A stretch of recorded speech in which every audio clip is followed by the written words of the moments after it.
এই ভর্তাটা বানানোর পর কি যে বিপদে আছি, এখন প্রায় প্রায় তোমাদের ভাইয়া শুধু এই ভর্তাটাই খেতে চায়। তো ভাবলাম কেন না রেসিপিটা তোমাদের সাথেও শেয়ার করি। তো আজকে আমি মিষ্টি কুমড়োর খোসা দিয়ে করছি। এখানে আমি মিষ্টি কুমড়োর খোসা, পেঁয়াজ, কাঁচামরিচ, রসুন এই সব কিছু দিয়ে ভালোভাবে ভেজে নিচ্ছি। 2টা আলুও দিয়েছিলাম। তারপর এই গুঁড়া মাছটা দিয়ে দিচ্ছি। এটা যে কোনো ছোট মাছ দিয়ে করা যায়। এখানে আমি এটা কি মাছ যেন বলে ভুলে গেছি। তো তোমরা যারা জানো একটু কমেন্টে জানাও তো। আর সব কিছু মানে দিয়ে দিচ্ছি, হলুদ, মরিচ, তারপরে লবণ। এটা কিন্তু চিংড়ি মাছ দিয়ে করলেও বেশি মজা হয়।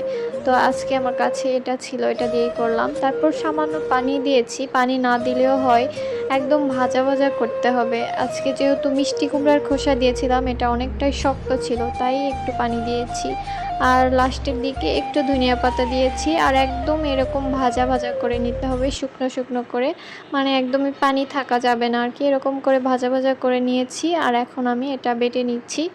আর দেখো এই তো ফাইনাল লুক। আর এটা দেখতে যতটা সুন্দর, খেতেও কিন্তু অনেক মজা হয়।